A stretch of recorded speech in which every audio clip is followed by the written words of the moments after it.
আমাৰ কাৰো লগত আপত্তি নাই আমাৰ বিপিএলৰ লগতো আপত্তি নাই আমাৰ বিপিএফৰ লগতো আপত্তি নাই কিন্তু তেওঁলোকৰ দুটাৰ মাজতে আপত্তিটো আছে এতিয়াতো আমি মানে তেওঁলোকৰ যি শত্ৰুতা সেই শত্ৰুতাটো ইলেকশ্যনলৈকে লৈ আনিলে যে য'ত হাগ্ৰামা ডাঙৰীয়া উঠিব তাত খাম্পা ডাঙৰীয়া যাব য'ত খাম্পা ডাঙৰীয়া উঠিব তাত হাগ্ৰামা ডাঙৰীয়া যাব আমি ভাবিছিলোঁ অন্ততঃ এনেকুৱালৈকে নাযাব এইটো দুৰ্ভাগ্যজনক অন্ততঃ ইলেকশ্যনৰ আগত কিবা নহ'লেও ইলেকশ্যনৰ পিছত কিবা এটা হ'ব পাৰিব বুলি আশা কৰিছোঁ কিন্তু সেই আশাটো এতিয়া দেখা নাই ভাল নকৰোঁ আমি দাবী নকৰোঁ আমি চৰকাৰ গঠন কৰিলোঁ ৰাইজৰ হাতত এইটো নিৰ্বাচন হয় ৰাইজে যদি বিচাৰে হাগ্ৰামাক পঠিয়াব হাগ্ৰামা ডাঙৰীয়াক ৰাইজে যদি বিচাৰে আমাক পঠিয়াব ৰাইজৰ হাতত আমি দাবী কৰিব পৰা বিষয়ে নহয় তেওঁলোকে কেইটা চিট দিব কিমান প্ৰতিনিধি পঠিয়াব ৰাইজে বিচাৰে বিপিএলে 5 বছৰ শাসন কৰিলে কেনেকুৱা পালে শাসন সেইটোতো মই যদি ব্যক্তিগতভাৱে কওঁ এতিয়া মই এটা পাৰ্টীৰ মুৰব্বী হিচাপে বেলেগকৈ ল'ব কথাটো কিন্তু ৰাইজে সকলোৱে দেখিছে 17 বছৰ বা 5 বছৰৰ কোনো ডিফাৰেঞ্চ নাই দুইটা সমানেই আছে বাইদেউ আপোনালোকে 25খন আসনত প্ৰতিদ্বন্দ্বিতা কৰিছে আমাৰ কিমান কি পাব কওকচোন আপোনালোকে প্ৰেডিকশ্যনটো কওক এতিয়া তাৰে মানে দুৰ্ভাগ্যজনক শ্ৰীৰামপুৰ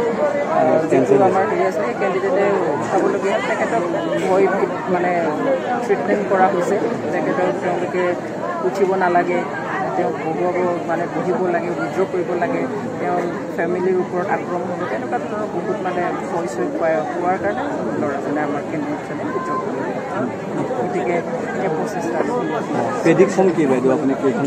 কিমান পাম বুলি ভাবিছে সেইটোকে ক'লোঁ মই নকওঁ সেইটো কেইটা চিট পাম কেনেকৈ ক'ম কাৰণ মই নিজে ক'ব পৰা নাই মোৰ হাতত নাই ৰাইজৰ হাতত আছে ৰাইজে ক'ব কেইটা চিট দিব ৰাইজে চিন্তা কৰিব কেইজনক পঠিয়াম কিমান ভোট দিব গতিকে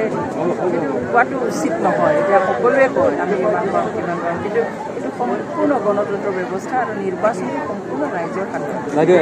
বাইদেউ এটা কথা দেখা গৈছে যে 1 2 3 হিচাপে যদি কমিট নম্বৰ দিওঁ আপোনালোকৰ দলটো কোন 1 নম্বৰ থাকিব কোন 2 নম্বৰ থাকিব প্ৰেডিকশ্যনটো কৰি আছে আপোনাৰ কেইটা পাম ডিমাণ্ড কৰা চৰকাৰ গঠন কৰিম ডিমাণ্ড কোনটো দলে 1 নম্বৰ থাকিব 1 2 3 নম্বৰত থকা নাই মই গহপুৰত মানে বিটি কণ্ট্ৰলটো হোৱাৰ আগত বহুতবাৰ আহিয়ে থাকোঁ কিন্তু সমস্যাটো বহুত আছে আৰু তেওঁলোকে সকলো আন্দোলনবিলাকত সকলো তেওঁলোকৰ অধিকাৰ আছে কিন্তু এইটো কেনেকৈ কি নিয়মেৰে এতিয়া তেওঁলোকক তাত সোমাইছে সেইটো তাৰমানে স্থায়ীভাৱে তেওঁলোকক ৰাখা বা তেনেকৈ গোটেই মানে যিবিলাক প্ৰশাসনে যি ব্যৱস্থাৰে এইবিলাক কৰিছে যি নিয়মেৰে কৰিছে সেইটো মানে স্থায়ী কৰাটো আমি বিচাৰোঁ আৰু গহপুৰবাসীৰ বহুত অৱদান আছে 1983 চন 1989 চন এইবিলাকত মানে ইয়াত বহুত ডাঙৰ ঘটনা হৈ গৈছে যিবিলাকত মানে আমাৰ 5,000তকৈ বেছি লোক মৃত্যু হৈছে সেইবিলাকক আমি সোঁৱৰোঁ গতিকে তেওঁলোকৰ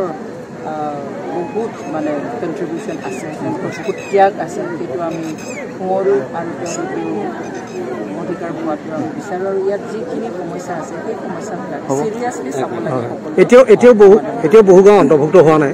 এতিয়াও বহুখিনি গাঁও অন্তৰ্ভুক্ত হোৱা নাই বিটিআৰত কি ক'ব তাকেই কৈছোঁ কি চিষ্টেমেৰে এইবিলাক কৰি আছে এতিয়া বহুত ঠাইতে 3টা সমষ্টিত আমাৰ ওদালগুৰি 3টা সমষ্টি হৰিচিঙা ৰৌতা আৰু ধনশ্ৰী সমষ্টিত সোমাইছে গতিকে কি চিষ্টেমেৰে আচলতে এইবিলাক তেনেকৈ সোমোৱালে সেইবিলাক কথা আমি গোটেই চাব লাগিব আৰু এইবিলাক স্থায়ী কৰাৰ কাৰণে চিন্তা কৰিব লাগিব কাৰণ এতিয়া এইটো গহপুৰৰ বহুত সমস্যা হৈ আছে ওদালগুৰিৰ লগত দিছে এতিয়া মানে সৰু সুৰা কাম কৰিবলৈ যদি ওদালগুৰি যাবলৈ হয় বিটিচিত আছোঁ কাৰণে যদি যাবলগীয়া হয় তেওঁলোকৰ এইটো প্ৰেক্টিকেলি বহুত অসুবিধা হৈ যায় গতিকে তেনেকুৱা কি ধৰণৰ হৈ আছে আচলতে গোটেই চিষ্টেমটো চাব লাগে